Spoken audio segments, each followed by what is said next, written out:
Good evening, ladies and gentlemen. My name is Menoskin, and welcome to episode 11 of the Italian Pod. I'm your host. With me, my co-host from Mexico, we have Eagle Ceres. Buenos dias, everybody. And from Britain, we have, as always, Will Smith. Hello, everybody. I trust you're all well and not suffering from, scurvy. I don't know. Yeah, I think that, well, unless you're a pirate. Sorry? The shingles, maybe? Or maybe the rickets, because some people don't get to see daylight in their job. Oh, yeah. That can happen, yeah. Well, I guess I haven't been, that's a long story anyway. So how's your week been? Pretty busy. Lots of work. Got out a little bit. Got to see this great lounge singer that does great rock covers. His name is Richard Cheese. Seriously? Yes, seriously. His name is Richard Cheese. The name of his band is Lounge Against the Machine. I like that. That's nice. Strongly recommend it. Not for kids, but it's a fun. Well, most of the good rock songs aren't for kids, so, you know. Yeah, pretty much. Because remember, it was satanic music. Yeah. Oh, too much like that of the Negro, and you know how bad they are. Yeah. Yeah, it seems like every decade has something that to deem like the Antichrist or something like that. And today's subject also went through that phase, I think in 1970. It wasn't something from the devil, but it seriously was called stuff for extra nerds, unclean, unsocial people and stuff like that. I'm of course talking about sci-fi. Everyone who's a sci-fi or just a Star Trek fan of the old school probably can attest to that. Mm-hmm. Oh, yes. Enjoying stuff that's quite unusual and such. Yeah. What I say? It's weird stuff like, well, who wants to be like everybody else? Have you met everybody else? They're all... Yeah. They're all... You don't like what's on TV right now? What's wrong with you? What's wrong with you? Yeah, and there's also the fact that it seems that sci-fi it's in a weird position because lately most of the geek stuff has become mainstream. We have fantasy is mainstream and it's okay to like it. Zombie apocalypse is mainstream. Even anime is mainstream nowadays. Cartoons are mainstream. It's okay to like cartoons. It's okay to like anime unless you're campaigning for Donald Trump apparently. Then it's okay. It's okay to like fantasy, but for some reason there is still a kind of stigma around sci-fi. Correct me if I'm wrong, but I have that sensation. What do you think? It's stigmatized up to a certain point, or once you get to a certain point, to be corrected. Yeah, well, it's like when it comes to nerdy things, there's if you think liking a few comics is nerdy, oh boy. There was a tweet I saw earlier, and I retweeted it into my thing. A guy saying, "Oh, you like a few Marvel films? Oh, makes you geek, does it?" It's like, nah. Oh boy, go pick up a magazine about model railways. That is hardcore nerdery. Yeah. You know, and even then, you're still. It's like you like whatever's on TV, whatever sci-fi shows on TV, whatever Star Trek, whatever rerun of Star Wars. Oh, you're a geek. No. You're barely putting your tippy toes in the shallow end of the pool. You're not even going halfway where most of the people are. Oh yeah. Yeah, but the thing is, nowadays, if you say that I like fantasy, it's okay. But even saying that you like sci-fi makes people look at you like, Well, when you say I like fantasy, people think, oh, yeah, the Lord of the Rings are all right. Oh, I like Game of Thrones. But the sci-fi, there was a quote I said the only difference between pornography and science fiction is a sense of shame. True. Okay, so I like to, as you have already guessed tonight, my dear viewers, hearers, listeners, whatever. Tonight we're going to talk about what sci-fi is, how we can define it, and why is it still as more stigmatized than any other thing right now. So, sci-fi. What was your first contact with science fiction? Science fiction. Wow. Oh, that's probably Transformers, the G1 cartoon. That would be what I put as the first science fiction. Or possibly, I don't know, I may have seen Star Wars.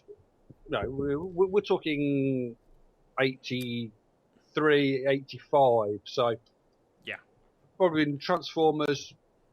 Maybe in some of the Star Wars. Probably saw a couple of the old episodes of Star Trek, Battlestar Galactica, whatever was repeated.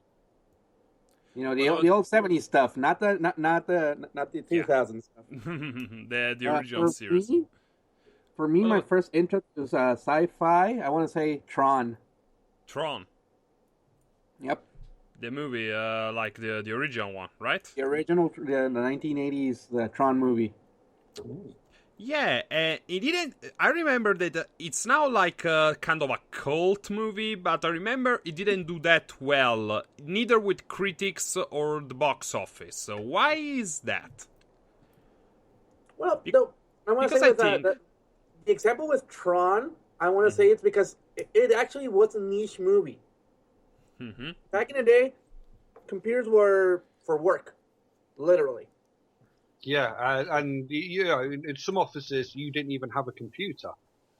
You know, the amount of computing power you have on your smartphone is like a whole mainframe of computing power from back when Tron was made.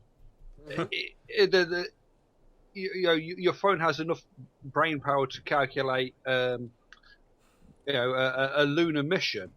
Just to put that into perspective, you know, just doesn't have the right apps for it. I'm You're sure about that. You're sure about that?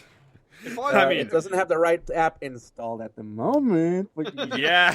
But if NASA would be kind enough to set them up for free, pretty much. Well, Kerbal Space Program is a nice alternative for now. Kerbal doesn't count. Why? Because you can't really use that one.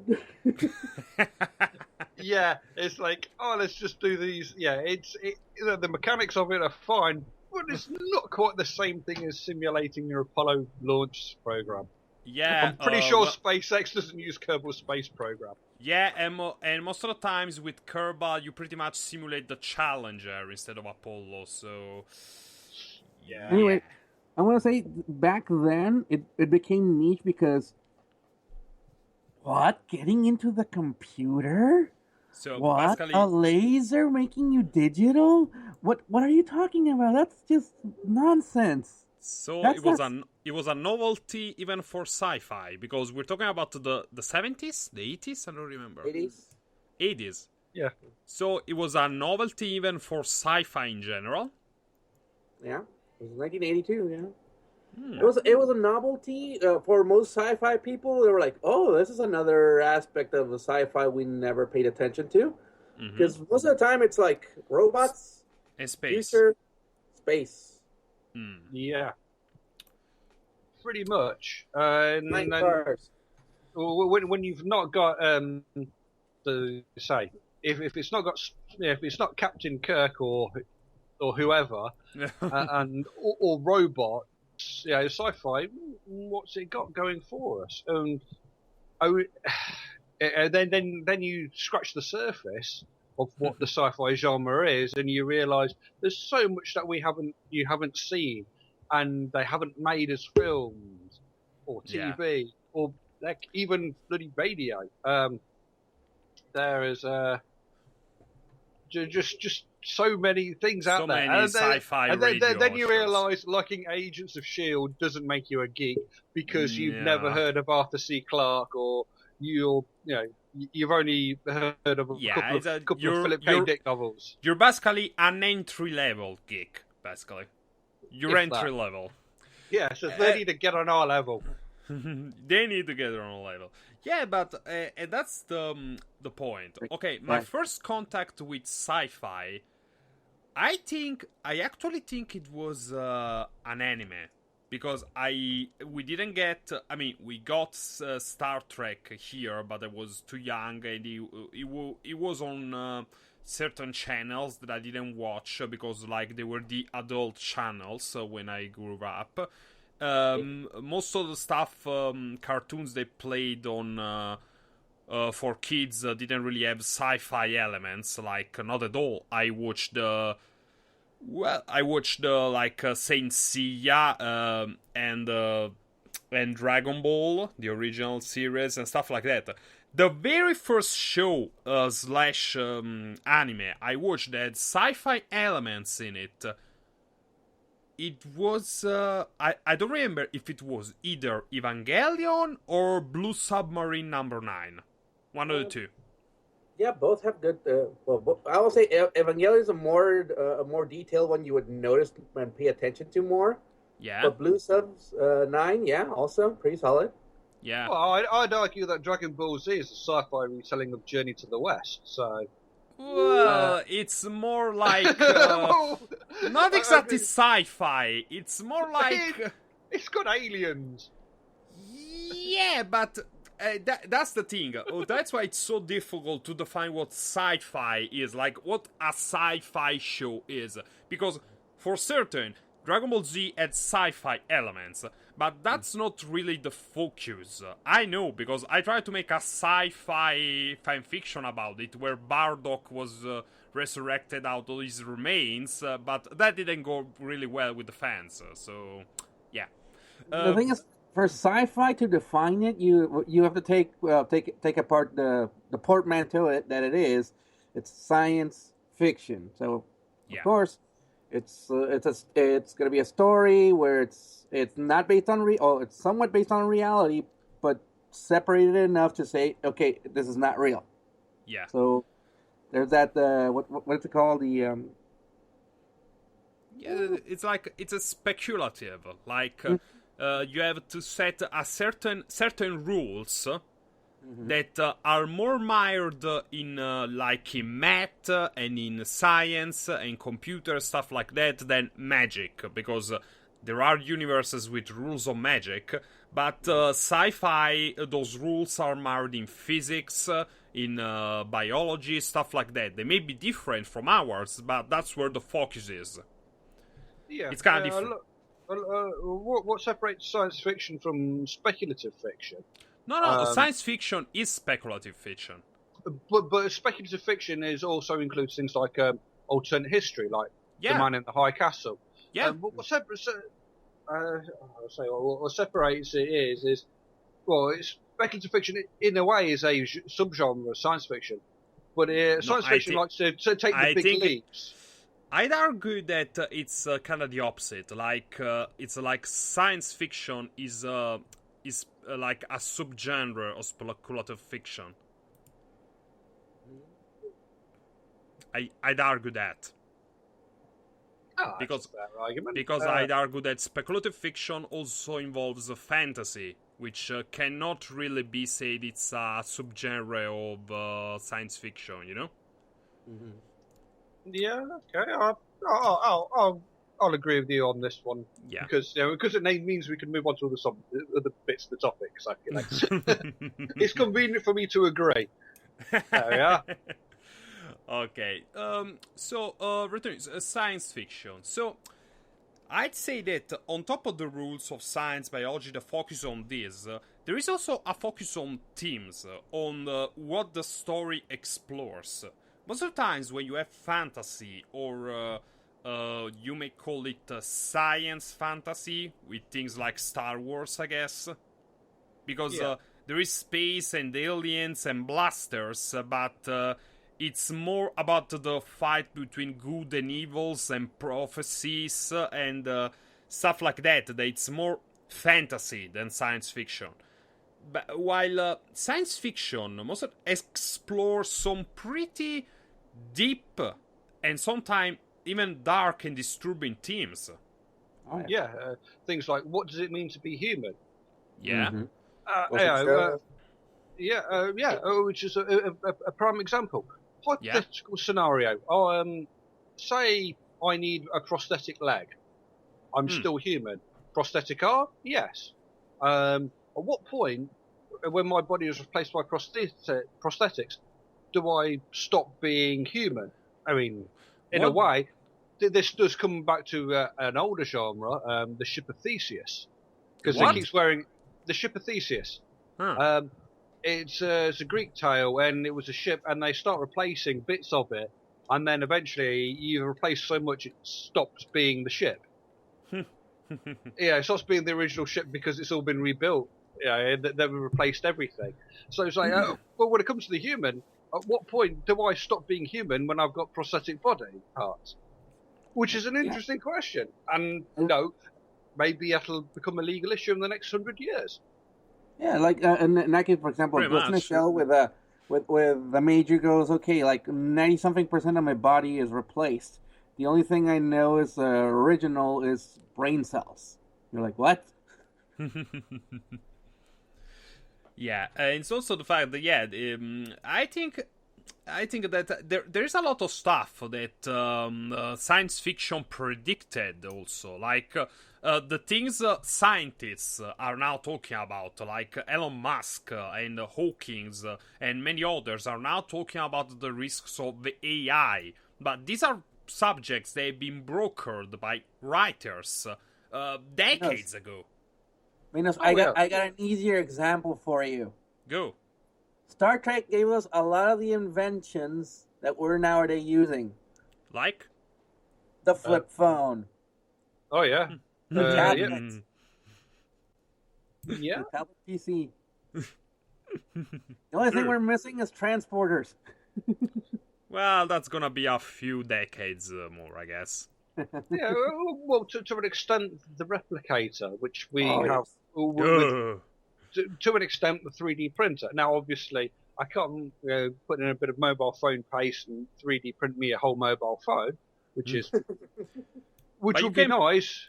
You can print the pieces, though, I guess. Yeah, you can print... Non-circuits. Sorry? The non-circuits. Yeah, not the I think you can get a thing which print... I think you get a thing where you can print basic circuits. They are quite lovely toys, and once the Big Sam is mass-produced, I shall indeed endeavour to purchase several for different purposes, most of them evil.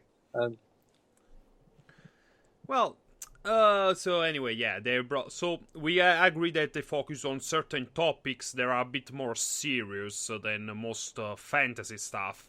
I mean, even the most serious fantasy series we had that was, I guess it's Game of Thrones nowadays. The most serious matter it addresses is what if people kill each other in the fight for power? There's not really that much to address. Even that's why I'm like, serious? Wait a minute, the show that pretty much is all about floppy wieners. Yeah. Well, I'd argue. No, well, that's RoboCop was also about floppy wieners being shot at. Yes. Have you ever seen the spoof for RoboCop? Yes. Yeah. Oh, a group of people, they Sweded it as they call it, which is basically they do a really cheap remake of it. When it came out, I remember the basically they made it because they were planning the remake for RoboCop, and came out it came out, but people already knew that this was going to be kind of shit as a remake of RoboCop, so they made their own remake as spoofs. There's people coming together, and there's that one scene where basically RoboCop shoots that guy in the dick. Only this time is like an avalanche of guys naked with the prosthetic dicks flopping and exploding with blood pellets. Oh. It's hilarious.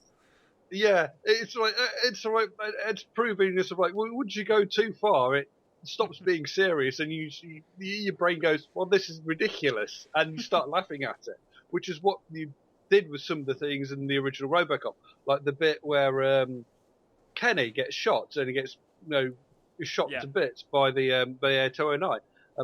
What happens is like, well, that's a bit too violent, so we'll cut it, so it becomes quite horrific. But you watch the original sequence and the uncut version, and he keeps shooting and shooting and shooting. And this is actually quite ridiculous now. And then you start to get on the level, we go, now I get it. I assume you didn't get it previously with I'll buy that for $1, and what have you.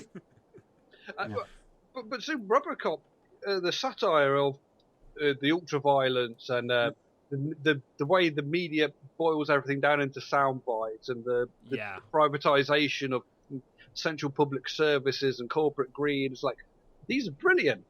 It is. And it's like 30 years ago, you go, wow, how did you have a crystal ball? How do you foresee this?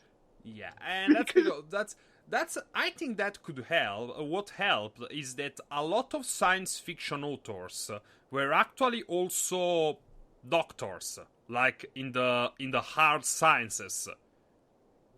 Like they were mathematicians, physicians, space guys. You know what I mean. So yeah, I think that could have helped.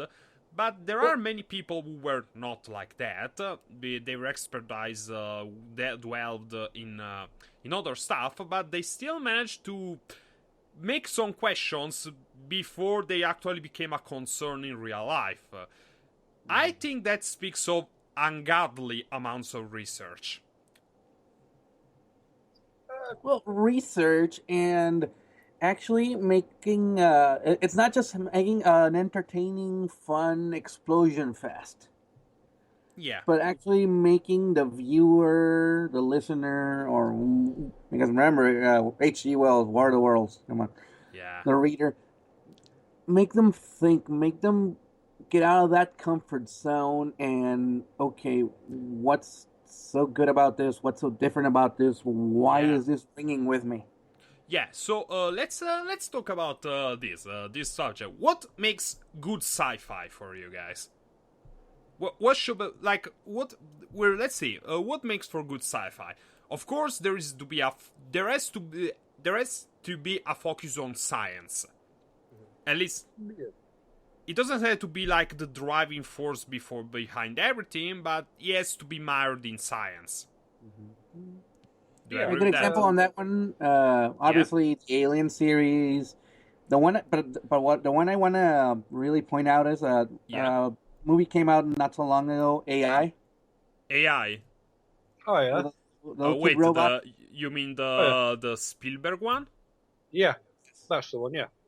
Yeah, the one basically that Kubrick was supposed to do, but then he died. Yeah, that's the one he's talking about. Yeah. Mm-hmm. So it's been a while since I've seen AI. I'll be honest. What I like about those is it's believable. Yeah. It's you can believe that eventually there will be robots that. Yeah. Robots that.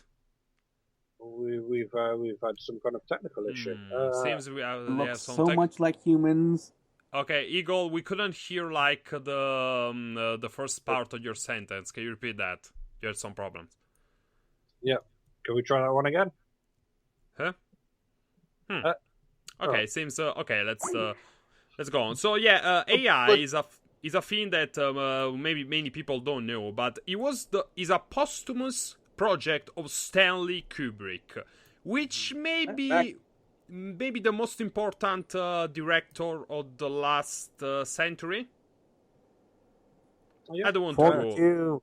Sorry? 42. 42. Oh, there we are. There. So those Eagles back. But the point I think you were making was, and I apologise if I'm jumping in here. Yeah. The point is with AI, the film is you can see it as a logical extension of where we are from today. Which in good sci-fi you can see well this is where we are today, and in 50 years you could see this happening if things keep going as the way they are. Yeah. Which is in a way what makes science fiction a big part of speculative fiction. Yeah, and most of the time it's not a fun ride. It's never a fun ride. Ooh. It's never a fun ride, and I think that makes for good, for a good story, because I like reading a story about characters and their missions. But I also like when they make me think about stuff like that without telling me what to think. But then again, if that's what makes good sci-fi, what do you say about something like Alien, for example? Or Alien. I did some research on this. I say research, and I made a few notes on it, which is technically research in today's world where people cite Wikipedia on doctorate theses. By the way, don't trust Wikipedia. This is off topic, but seriously, Wikipedia is an extremely biased source of information. Don't go there. Take everything with a grain of salt. Go, Will. Yes. Sorry. Yeah. Well, so for good sci-fi, the three things I think: low levels of suspension of disbelief. Alien versus Jupiter Ascending. Jupiter Ascending is that bullshit with Kristen Stewart, I guess. I think. No, that's the one with Mila Kunis and Channing Tatum. Channing Tatum, wasn't it? Mila Kunis. Yeah, it's got the air skates and the wolf ears and what have you. It's like, well, this is complete cobblers versus Alien, which is, and it's got good concepts behind the setting. Ideally, things that make you think about it. That's interesting. And then it's got good characters. But good characters make any genre story good. They have to behave in a realistic fashion for their story and backtrack. Now, I don't know to compare Alien to Prometheus. Oh. The suspension of disbelief is higher in Prometheus because of the leak of logic to get to the engineers. It's not scientific. No academic would propose a theory on such flimsy evidence. An Alien, it's a team of space truckers who get the journey interrupted, and the woken have been told, we found something here on the sensors. You have to go and investigate it. It's in your contract. That's brilliant. It's a nice, simple setup, and you can believe that happening because if they work for a big corporation, this is how they work. Now, concepts in the film, Alien is basically a haunted house monster movie. Mm-hmm. They're being stalked by a very, very dangerous creature. That's one of those things. Prometheus has more meat to it with the where are we from? How did we get here? But it falls down when analysed, mainly because of the characters. The crew of the Nostromo behave in a way that makes sense for them to do so because they're space truckers. Yeah, their job is to make sure the ship works and to get the fossil fuels, which is what the story carrying in the original film. The crew of the Prometheus instead is, I don't want to say dumb, but it's like they have their survival genes on offsetting the whole time. Like touching space goo with your space snakes with your Bane hands. I mean, what the fuck is wrong with you? Yeah, it's like, it's a 2,000-year-old alien corpse. I'm scared. Let's run away. Oh, this is clearly dangerous-looking alien penis snake. I will reach out and touch it. No, it doesn't work like that. I mean, and not to mention the removal of the helmets. Yeah, they're like, that's a big thing, which I will go into at some point in a story at one point, but for another time. But yes. And also it's like so it's not about the scope either, because I'd argue that Alien does propose like a how to say, a good theme, a good question, because Prometheus tries to do like, where do we come from, what's our purpose, and stuff like that, but it doesn't really do a good job with it.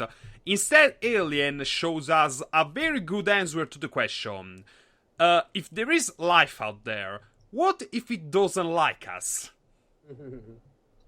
And usually it's like it's technology, like we had like World Wars, like people coming down with spaceship invading and killing everyone. Alien was much more brutal, like violent, more like wild animals. Like how did the android call it? A perfect killing machine, something like that. Yeah, its physical, its remorselessness is only matched by its physical perfection or something like that. Yeah. No delusions of morality, nothing like that. It's just a case of it's what it does, and it's perfect at it. And you can't deny that the alien, its instincts are to kill, to feed, for whatever. Yeah. But there's so many questions about the derelict and the space jockey. Where did they come from? What did where did things? What was its plan? Was it planning to drop them on somebody, or was it gathering them up to keep things safe? I mean, which many questions. Many questions. Many questions. But very few answers. Especially with Prometheus. But I kind of like that. I mean, at least in the first two Alien movies, because Alien and Aliens. Aliens by James Cameron. It wasn't so much as a horror movie, the second one, but I have to say, I kind of like it more than the original. I mean, the original is a classic horror movie, but the second just... First, it had so many good characters. The second one had so many good characters. You had Ellen Ripley, like the character arc of her is good, but it also showed that I don't know. Yes, but in the first it was Terra, but it showed that how can I say? I liked it because the aliens weren't invincible in them, and yet, like, basically, how many aliens die in the second movie? Most of them. Yeah, dozens, maybe 100 when they blow up the hive. Yeah, and that's the thing. Well, there's been Aliens. Has been likened to being a Vietnam movie in space. It's a different it's a different genre to the original, because the original, someone pointed out as a Alien horror, Aliens action, Alien 3 drama, Alien Resurrection. Alien 3 never happened. Alien 3 never happened. It never happened like Alien versus Predator. No. Only the video game happened. I will defend Alien 3 for the extended cut. Sorry. Or are you aware of what happened on the production? Have you read the production stories? I heard about it. But what I don't read, because I don't like Alien 3, because they basically reset the clock on Ripley one more time. So first movie goes into hibernation. She gets awoken, and everyone she knew died. She has to start from zero again. In Aliens, though, she meets friends, maybe a love interest, another daughter, stuff like that. Alien 3, everyone dies. No, I mean, that's the only way you can do drama. Fuck you sideways. Seriously, that's lazy and that's insulting to her character. Well, part of the thing is, during the pre-production, they were building models. Michael Bihn's agent happened to be walking on the set, and he saw his client replica with an alien head coming out of his chest. Somebody saw him rather, and he phoned up his agent and he says, "Can they do that?" I said, "No, they can't." And he says, "I'm not being. There's no way an alien's coming out of my chest. It's not happening." Now, had things been different, Michael Biehn did say, had I known David Fincher was going to be David Fincher, I would have said, yes, just put me in a couple of your movies further on down the line. So things could have gone so different, and there were so many problems with the studio. They said it's coming out on this date, get filming, get it ready for that. That's part of the problem is, and there's so many different scripts. Did you hear a thing about the wooden planet with the monks? Yeah. How they spent millions of pounds on sets, and they said like, oh, we can't use that. Oh, right, okay. And different directors and writers were on and got thing. There are various versions of the script was circulating on the internet, but it was a troubled thing. So I will cut it some slack. I'll cut it more slack than I will Alien Resurrection. I will cut them some slack on the result, but I won't cut them slack on the basic idea that basically to do drama you need to reset the clock. That's not how you do drama unless you're a lazy hack. I'm sorry. No, I can agree with you on that one. Okay, so let me bring this back to the main sci-fi topic. Okay. Do we have to? Yeah. We've been talking about great science fiction. Yeah. Alien and all these movies, but how realistic? How much realism are we willing to put up with? Still call it sci-fi? Well, I guess you shouldn't go too realistic, but also you shouldn't go too out there, because that's science fantasy. That's Star Wars, pretty much. That's Steven Universe. That's sci-fi should be, I think, on a level of maybe how to say? I'd say that. The perfect amount of realism should be, well, it's not really there's not really one answer, because depending on the kind of story you want to tell and the kind of technology you want to include in it, depends on how you build your world. Like for example, a story like the Terminator, but I mean, it's realistic where it has to be, like with the damage to the Terminators, the fighting, but it's not realistic, or at least it's not realistic with time travel, for example. Yeah, well, time travel is a complicated thing, because that depends on whether you believe in. Well, if you ignore the predestination paradox, the grandfather paradox and things like that. If I go back in time to kill my grandfather, do I still exist?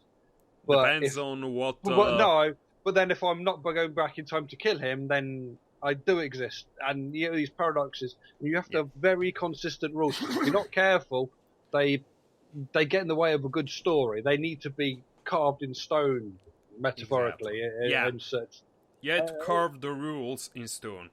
Yeah, you need good rules on this sort of thing. You need to be very consistent. So it's not realism as much as consistency.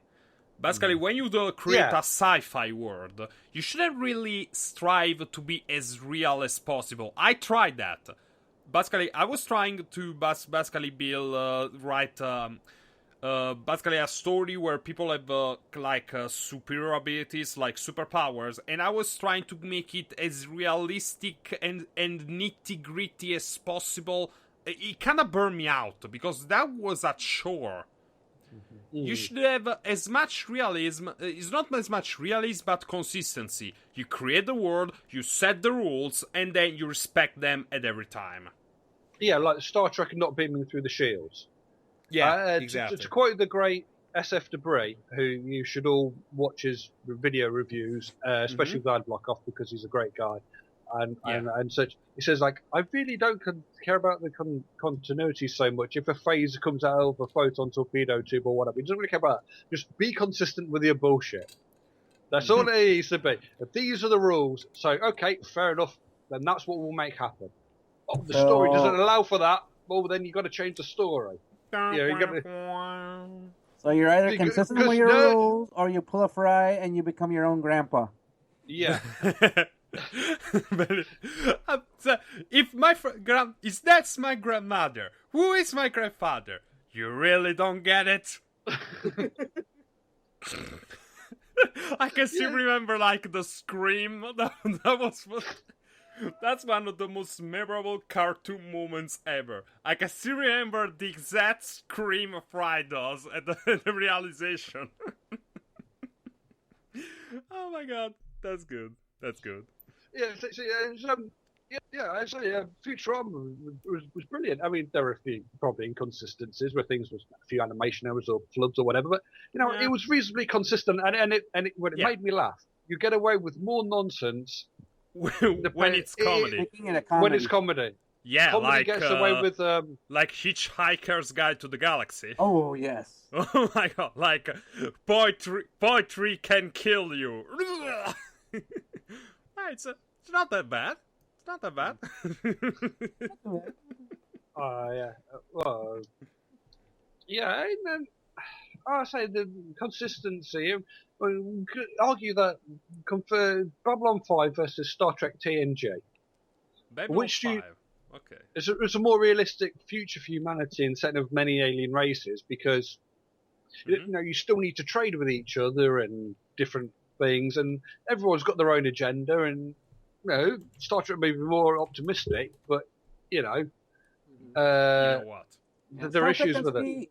I think we had this conversation offline once that while you see Star Wars. Mm-hmm. And we say it's more science fantasy. It's a knights and dragons in the long ago and the far, far away in space. Yeah, it's pretty much. And then we do Star Trek, which is an attempt at the United Nations in space. Pretty much.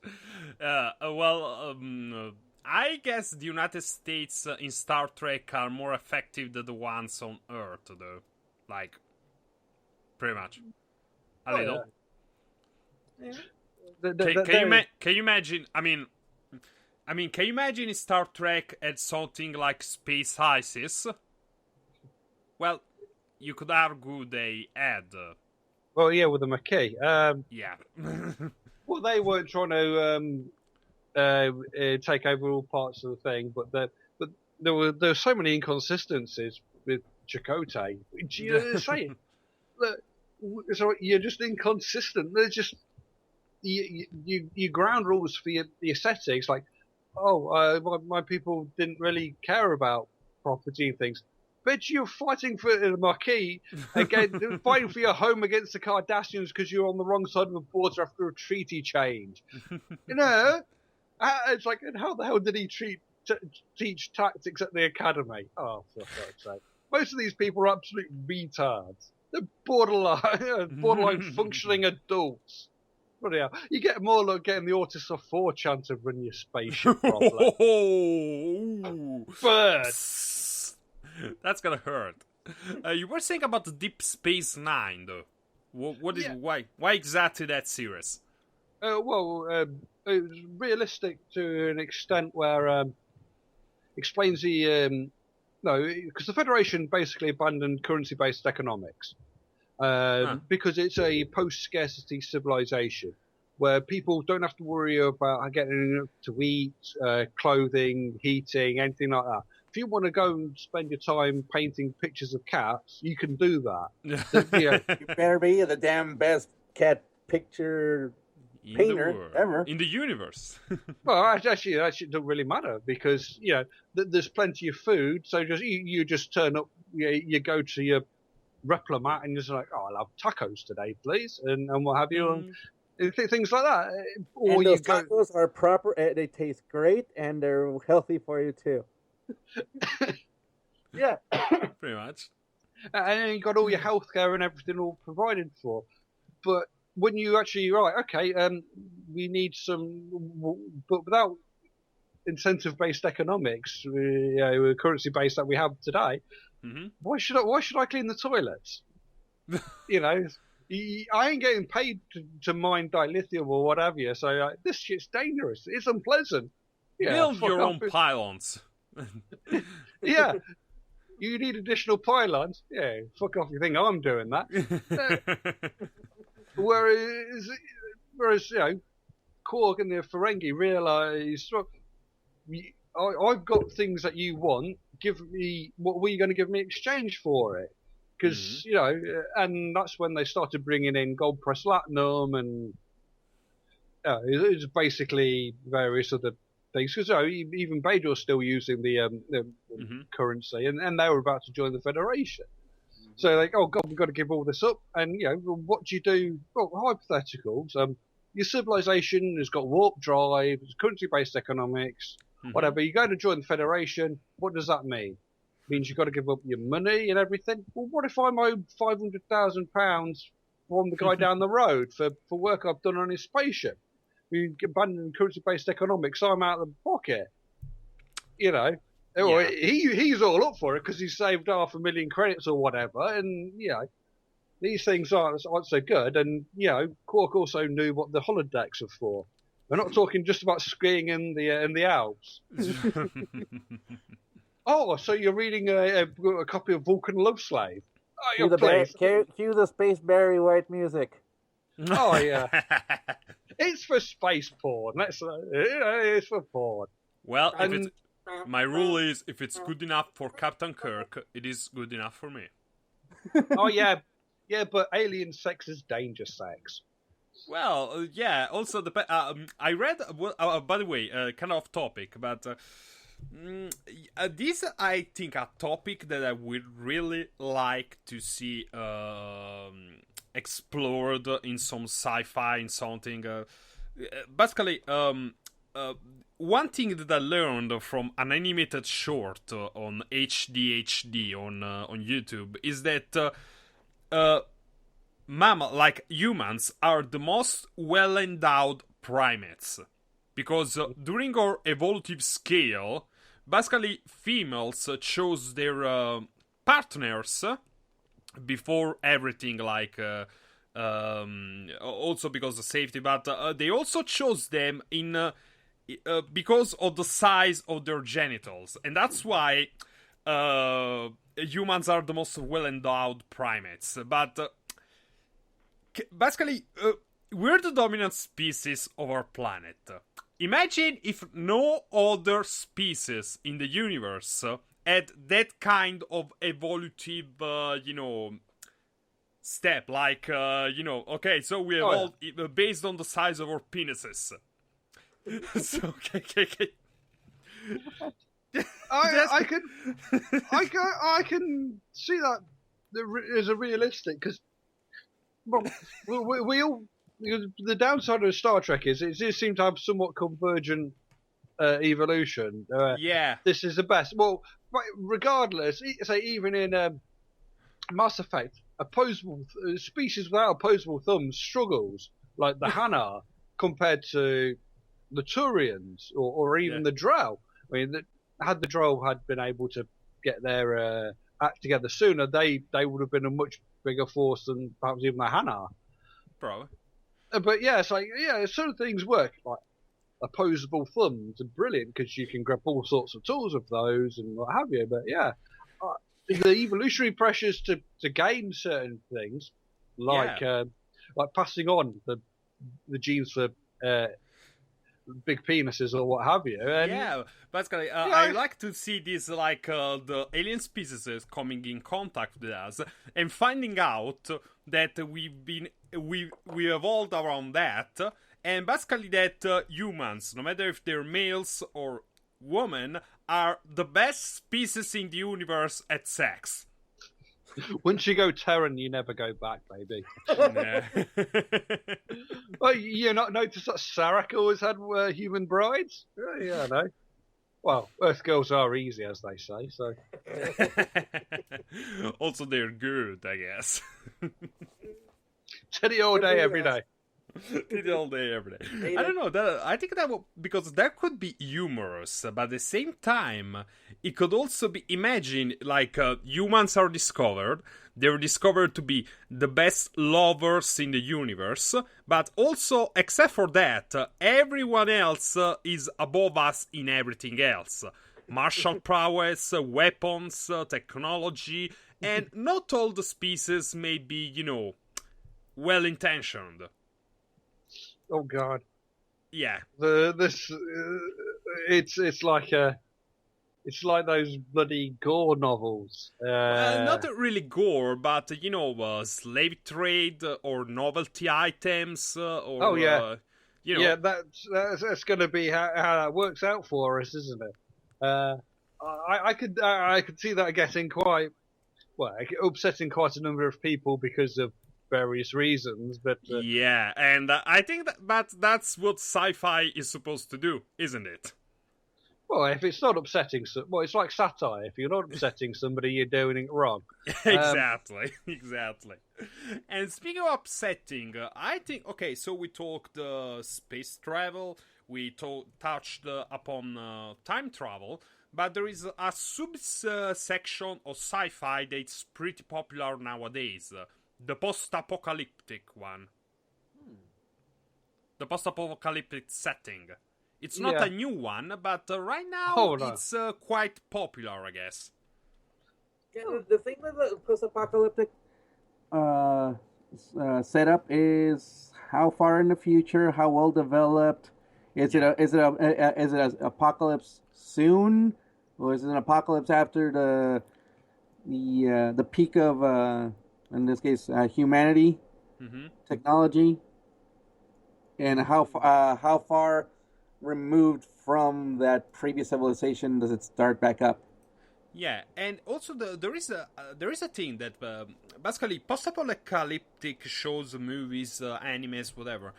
There are a few of them that don't, a lot of them actually, that don't really focus on science, but they're most of the time they're basically you can really put them under anything else but science fiction. Even I realize that most of them don't have hard science, science fiction weapons and stuff like that, but I can't help but think of it as science fiction. Why do you think that is?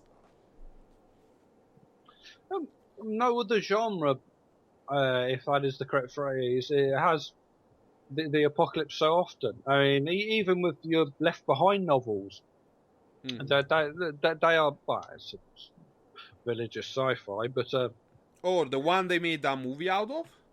Yeah, they've made a couple of those with Nick Cage, right? Yeah, which I'm not quite sure why you choose to make those. I didn't see it, but I can guess from your reaction. Are the books any good? Not to my knowledge, because it's propaganda. Basically, it's Christian propaganda, for better or worse. Okay. And I can. The apocalypse is supposed to be the end of the world, so technically post-apocalyptic things aren't quite there, if you know what I mean. It's a semantic argument, but you see, it's good the stuff end of the world as we know it. That is true. You're fine. And you got things like The Road, where everything is turned to shit, and it's like every day the world is colder. Every day it's a little darker. We've run out of food. We've got cannibals because humans are a source of food, and it's like everything is horrible. Basically, it's like, well, that's not really. I'm not quite sure why you'd want to watch something like that. I mean, the whole idea, well, some of them is you've got a little hope that things can. Yeah, a little. We can rebuild. Yeah. We had it in War of the Worlds and Day of the Triffids. Yeah. And I suppose to an extent in things like Dawn of the Dead, the original version. I've not seen the remake. Yeah, that was because zombies are supposed to be slow. Yeah, that was a brilliant satire on consumerism, the original one. Oh yeah, I mean, as I say, it's brilliant, and it proved that just because it happens to be a genre movie doesn't mean it can't be clever or have things in there that make you think. Yeah, and that's the thing. Basically, most science fiction makes you think, but science fiction is still considered something more niche than fantasy? It is because it depends on the topics, and when you're setting up the story, it falls on a lot of classic tropes that if you're not in the know, a lot of people are like, I'm not even going to bother for this. It's too weird. So pretty much, sci-fi didn't have its Lord of the Rings, basically. It has had its Lord of the Rings. I want to say the thing is, it's not as approachable because it no, I mean Lord of the Rings, the movies, not the book. You can ask a lot of people out there, and people will say Dune. Yeah, Dune? Arthur C. Clarke rates the novel Dune as like Lord of the Rings. Dune, it's good, but it's not as approachable as say as the Lord of the Rings. I'm with you on that one. It's definitely. Dune's a slog.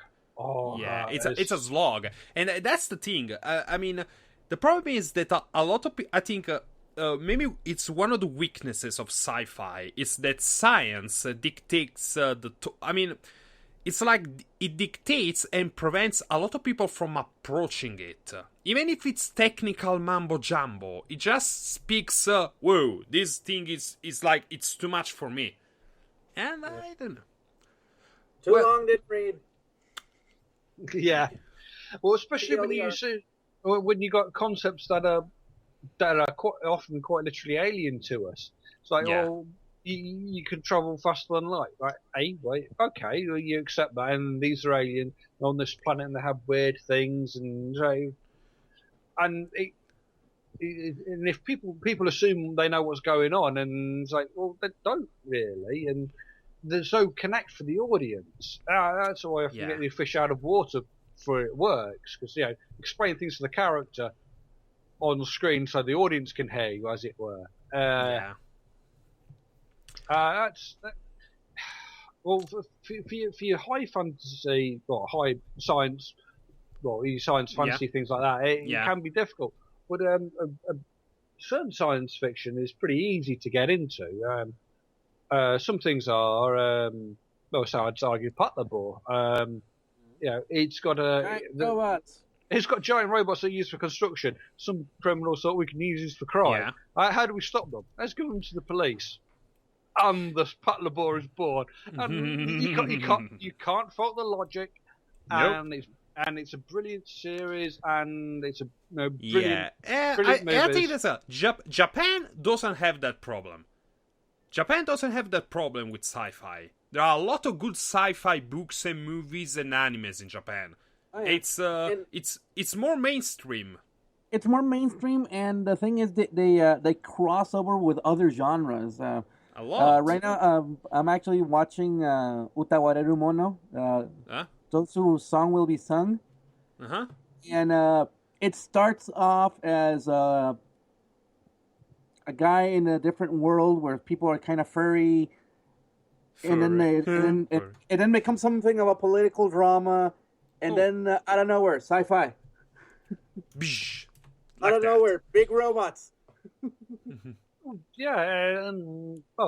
The whole thing, Evangelion would just be giant robots if it wasn't for the crossover with the human drama where you start seeing things on a second and third viewing of it.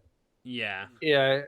I mean, there's plenty of anime that is just giant robots beating the shit out of each other, which is fine. Gundams are mostly giant robots beating the shit out of each other for political purposes. They're just continuation of politics by violent means. And there is an element of that. Which is quite good. I think that the problem. I think the problem with that sci-fi had that, at least in the West, there's never been a sci-fi movie series, particularly because that's what opened, broke the floodgates for fantasy with the Lord of the Rings. Is that we haven't had yet a series that could talk about stuff, certain things, subjects, but also be spectacular. I mean, where is my Pacific Rim 2?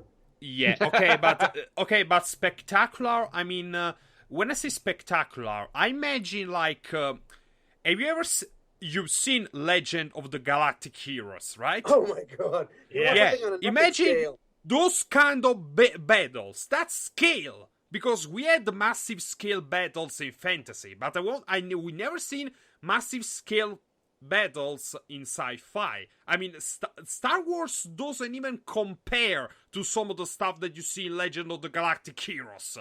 Like Star Wars, the movies do not. The video games, yes. The video games do. The video games do. Like X-Wing versus TIE Fighter. Yeah, or even Knights of the Old Republic, the last game people are fighting outside and then you're storming the fortress and killing hundreds of Jedi, just you and 2 other people before making your game. Wow, the scale is massive. So what we're needing for something sci-fi is something to become epic. Yeah, exactly. But up to a certain point. Easy to consume, yet once you see it once, like, oh, that was cool, and make enough money to keep going. But then for those that become big fans, once you get into the rabbit hole, you don't never know when go back. It's going to stop. Yeah, basically, we need something that basically addresses the kind of things that sci-fi does, but at the same time is so spectacular and with that scale so massive that will draw in even people that are not attracted to those kind of themes to begin with. The problem with getting this is your setting has to be. Well, it's just getting the people in for the setting without them having to have pages and pages of exposition dialogue and things going on. Because how do you explain where you are, what you're doing to people? Well, you may not even be set on Earth. Well, but that's the power of cinema. The one movie that came out the last year did that perfectly. Explained everything you needed to know in the first few minutes without dialogue. Mad Max Fury Road. It explained everything in a few minutes. The guy does a speech. People are down there with the caps and whatever. He makes a speech. He's cleaner and more in more in shape, even if he has a respirator. Does a speech, opens the water, people shove each other to get to the water, he closes, and that's it. 5 minutes, he explained everything he needed to do, without dialogue. Yeah, I'm not... Explanatory dialogue, sorry. Yeah, it's getting that balance, and so some of the finest writers in history would have issues trying to get something like, say you were to do Legend of the Galactic Heroes. Ooh. How do you say you've got the unlimited budget and you can make that happen? I mean, there's so much story time. You've got to factor in how much time people were willing to sit still for. After 2.5 hours, people starting to get restless. That's why I say that you need a sci-fi Lord of the Rings, because that's another thing of the Lord of the Rings movies. They kept you in the seat even if they were 3 hours long. Yeah, you got to find the right story for this. You've got to be able to make it cheap enough for the studios to stump up the money. Otherwise, they'll go, that's too expensive. I mean, there was a Arthur C. Clarke story, Rendezvous with Rama, which was an extraterrestrial ship comes into the solar system. They wanted to do this, but this is a thing which take like $90-odd million to $100 million to do. It's like your tie-ins, which help offset some of the things that are going to be expensive. Perhaps I'm trying to think of the series. Asimov and the Foundation trilogy. That's my idea as well. That would be a good one. Well, the thing is, those early novels and that are quite talky, and so you've kind of there's potential there, but I wouldn't want to be the guy to do that adaptation because you get it wrong and the nerds will attack you forever. And yeah, they're gonna attack. They're gonna attack for all the same. I'm the first to admit that when you go to movie, there are some things that don't translate well to the big screen from the book. So you have to make cuts, you have to make changes, you have to compress stuff, even characters. Like in the movie, there is no trace of Tom Bombadil in the Lord of the Rings movies, and there are a lot of things that are cut, like the 40 pages of the group chasing after Merrill and Pippin, and that kind of works. That works.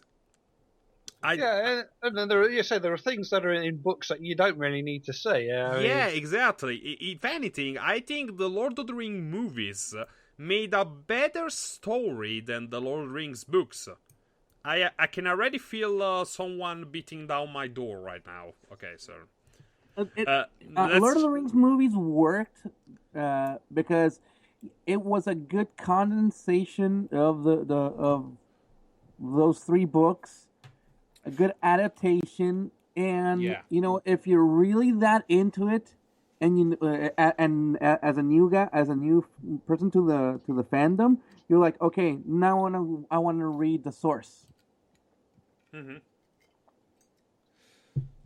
You know what the movie I'm hopeful for, sci-fi speaking. How do you say the Planet of the Apes series, the new one. Oh, okay. Yeah, but it's good. That's sci-fi. I didn't see the first one, but I saw the second one, the one with Gary Oldman. Yeah, look, the first one was good. The second one was awesome.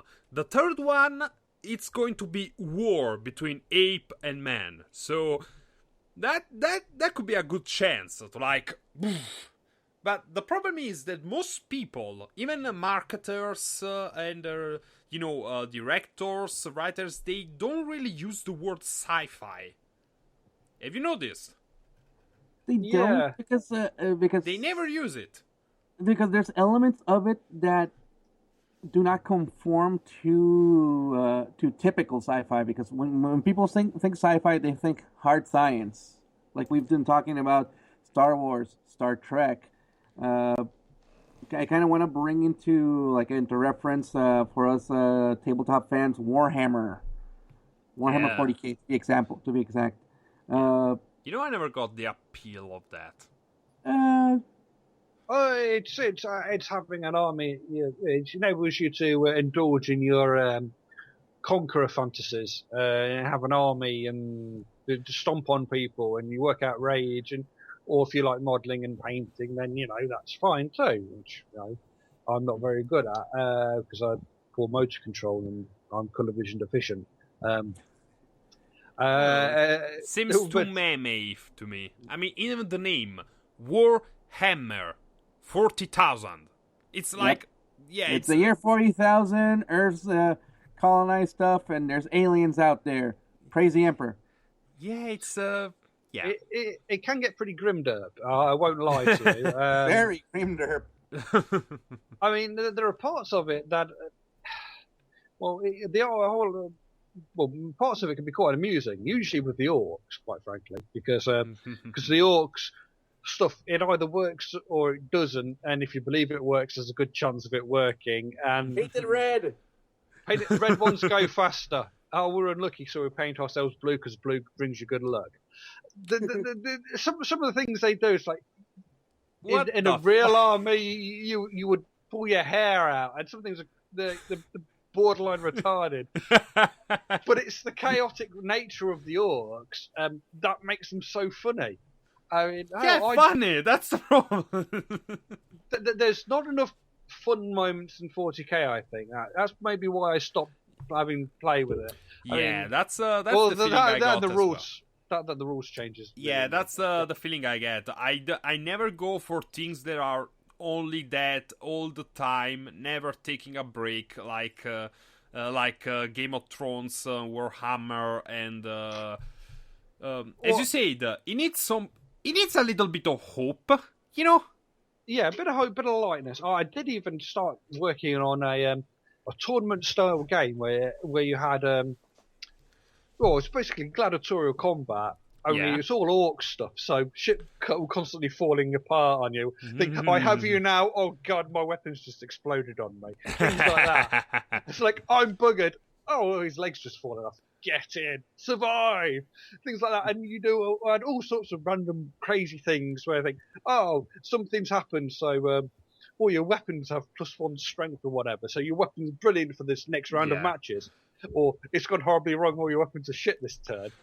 Things like that happened, and it's like, oh, brilliant, there's money to be made and all this. It was all basically just orc versus orc. It was basically an entertainment thing for the city. It's like it was going to be brilliant. But I never actually got around. Well, I never had a chance to have proper play with the rules with people because it's an investment. Basically, Warhammer is an investment. It's not a hobby. Oh, it is phenomenally expensive. But I suppose if you happen to know people who know people, the way I set the thing up was you only needed a couple of miniatures, and even then you could make them out of paper. Yeah. Pretty much. Basically, Warhammer 40k is basically a tactical RPG with miniatures. With pen and paper and miniatures. Lots and lots of miniatures. Yeah. Thousands of dollars in miniatures. I'll stick to Final Fantasy Tactics, Devil Survivor, and stuff like that. Yeah, thank you. Less expensive, more fun. Yeah, but it's so fun. God bless video games. There's something about that. And there's the one thing 40k has going for it is the social interaction aspect of it.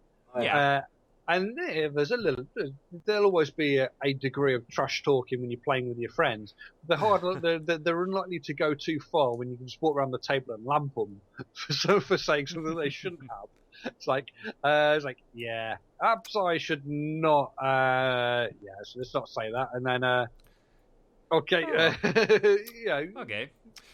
So let me ask something right up your alley. Still speaking of somewhat dark and not quite grim. I want to touch upon that too. Oh yeah. Yeah, because you British motherfuckers are really good at making dystopian stuff, basically. Yeah, it gets pretty crappy in Britain, so we kind of understand how to write things with the world's a bit crappy. I mean, even the weather. I mean, even the original Time Machine thing, like the one from Wells, had a dystopia in it. Like, you're precursors of the stuff. Yeah.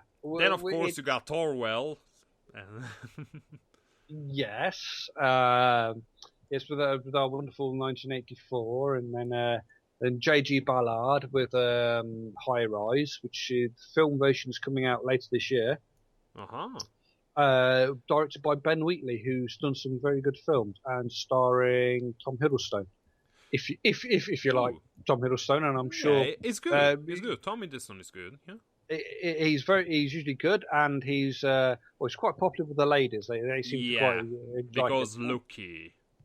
He's not afraid to get his kit off on the film if the role demands it. Oh my god, the Guillermo del Toro horror. Oh my god.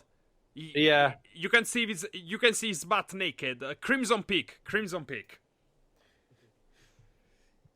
Yeah. And then there is of course Dread. Yeah, which we still need a sequel for. Yeah, but also the comics. Basically, they're.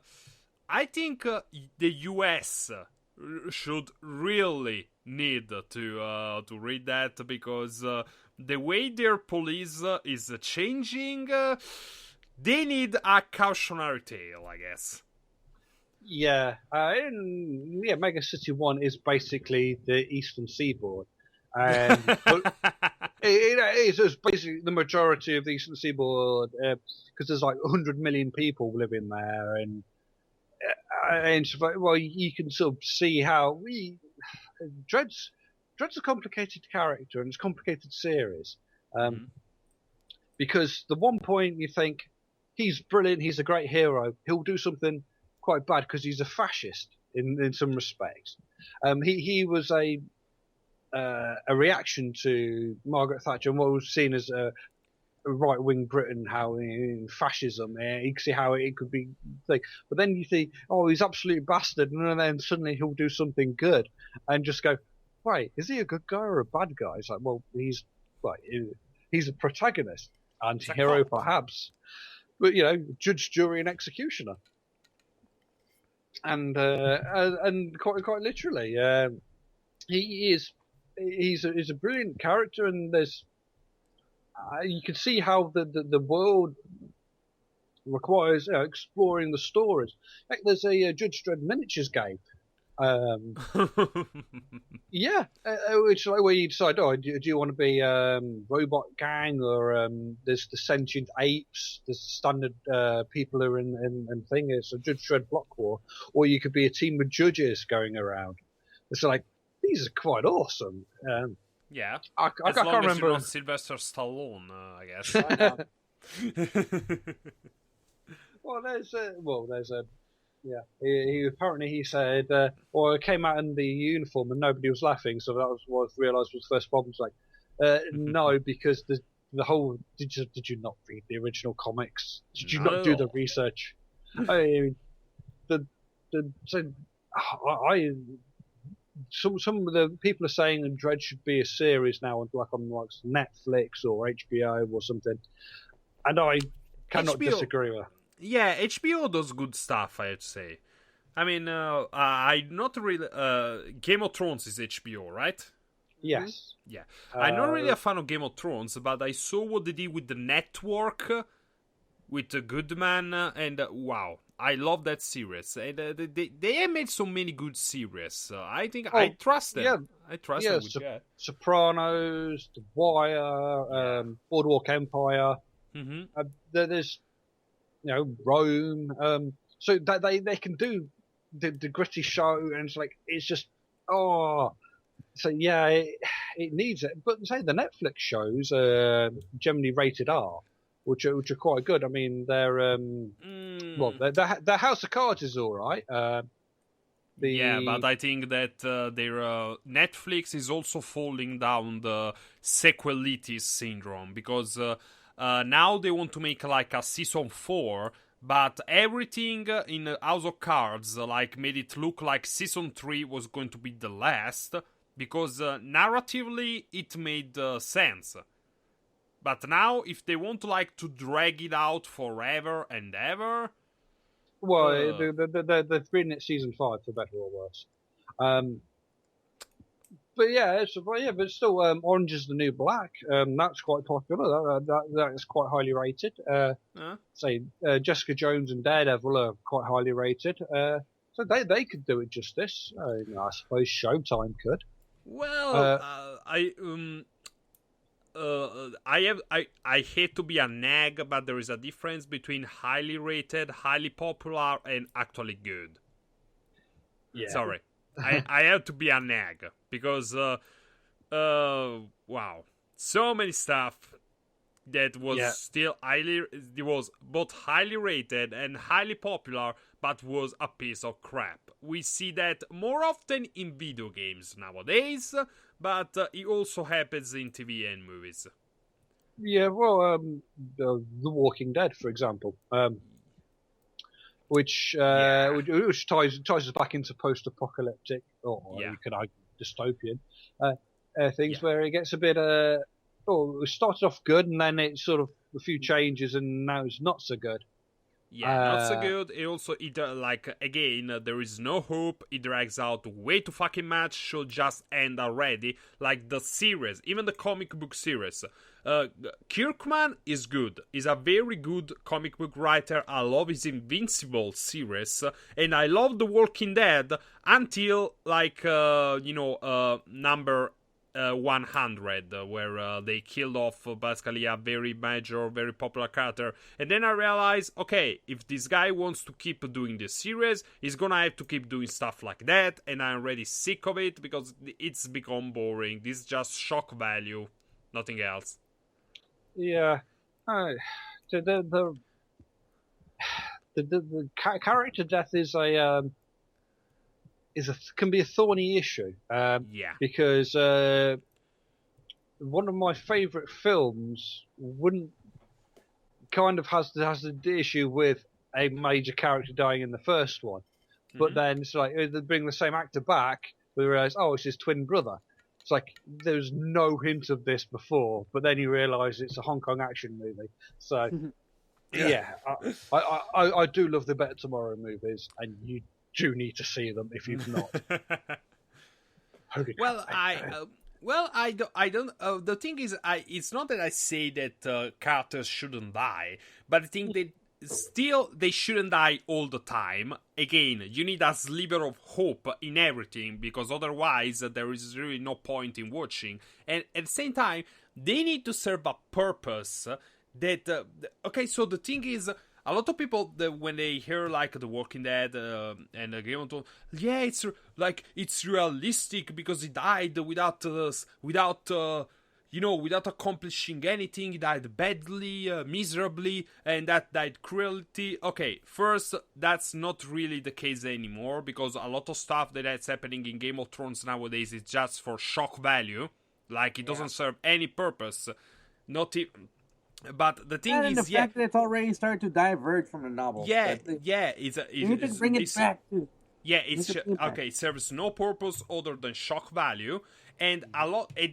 Some they don't even serve to like the setting, because we got with Ned Stark what kind of series, what kind of tone this story has. You don't need to keep reminding that over and over again. Okay, so it's like real life. But the problem is, if I want to see this kind of shit that you say it's real life, I just have to turn on the news. This is a story. This is fiction. I want to see a story. I don't want to see reality. Yeah, that's the thing. I say, counter one of the earliest memories I have of a character dying. It was possibly Roy Fokker in Macross / Robotech. Oh, God. Ooh. I mean, it was kind of a spoiler with the episode title Farewell Big Brother.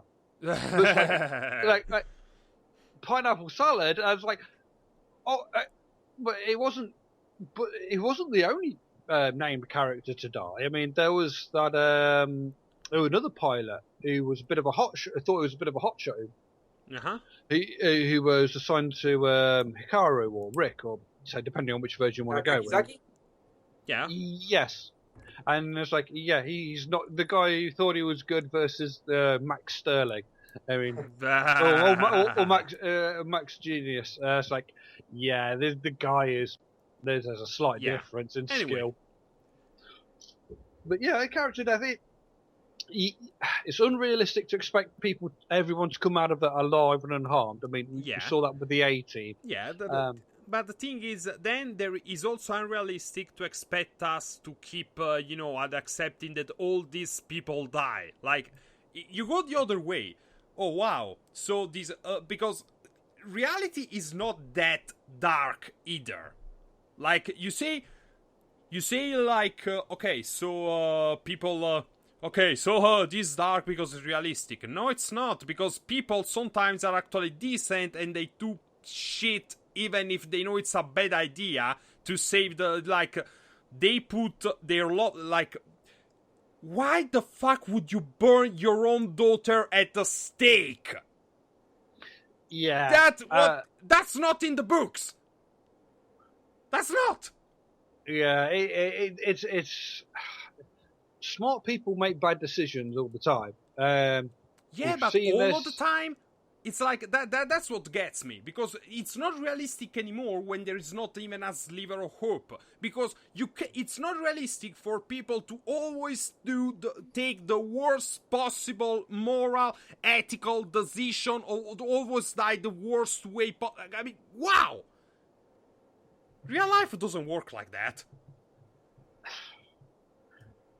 It's going to the extremes again because of shock value. Yeah. To keep the people that read, that watch, that listen hooked, and coming for more, coming to get that come up, waiting for that comeuppance to happen, waiting for that karmic retribution to happen. Yeah, but you can't.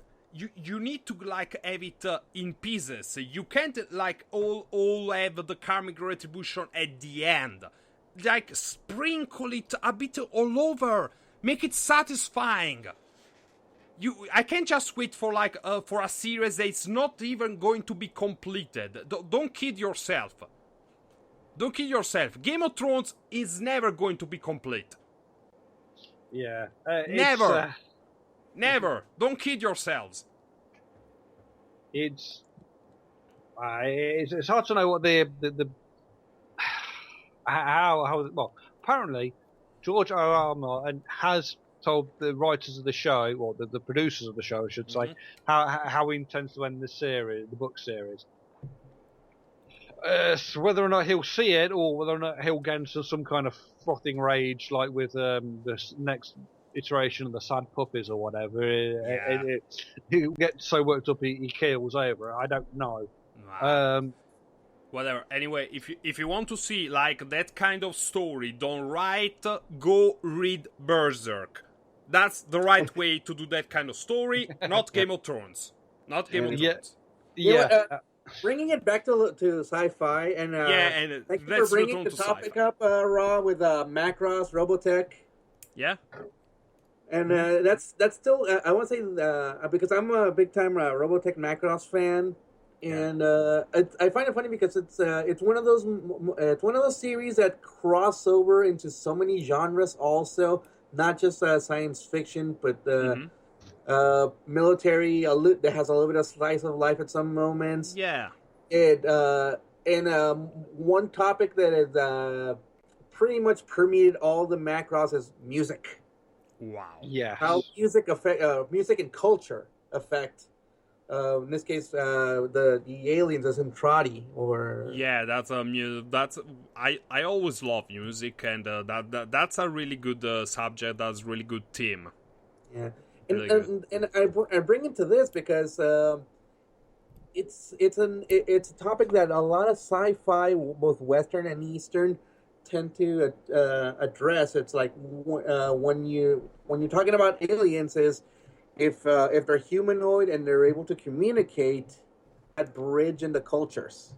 Yeah, kind of like with Star Trek, where it's like it's different races. Everybody's got their culture. That always happens. Mm-hmm. Both Star Trek and on a darker side, Babylon 5. Yeah, so go ahead, Rob. No, say these cultural things, or that's what. If there is a reason for aliens to keep us alive, and it would be our culture. It would be our culture. I don't know. So they may find it. Their eccentricities are entertaining enough for us to keep them alive.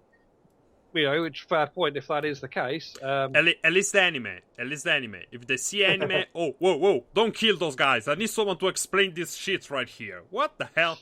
Tentacles? Wait till we get the internet. Oh Christ, no! Oh God, if the aliens get the internet, we're all doomed. They will say, "Fuck this shit! Rocks falls, everybody dies." So it's like, on the contrary, you see the internet and kind of like, wait a minute. There's pockets of proto-intelligence here. We gotta save them. Proto-intelligence. Okay. Well, that's a question. Do aliens like memes? We'll never know. Or will we? Okay, we're in the last 2 minutes of the broadcast for today. We've been talking about sci-fi. And for the question, before we go, as usual, guys, we're talking about we need a Star Wars. No, not a Star Wars. We need a sci-fi Lord of the Rings. What series would you adapt to that?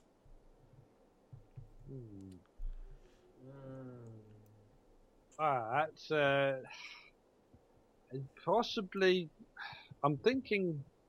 I'm thinking I'm still a filthy casual when it comes to great mini series. Foundation, possibly. Or... yeah. Well, say it depends.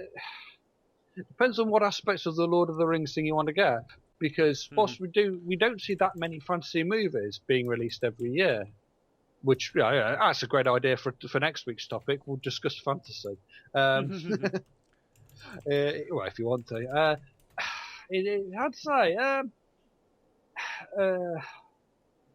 possibly Foundation. I can't think of much else, or maybe the Culture novels by Ian M. Banks. Jeez, you're going deep. Okay, you Eagle.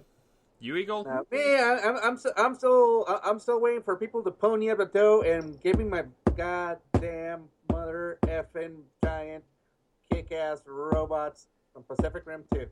Okay. Good work. Okay, I'm also waiting on that. But personally, I would love to see either Legend of the Galactic Heroes as movies, or either that or Titania from the same author. Those were original novels. I would love to see Titania as a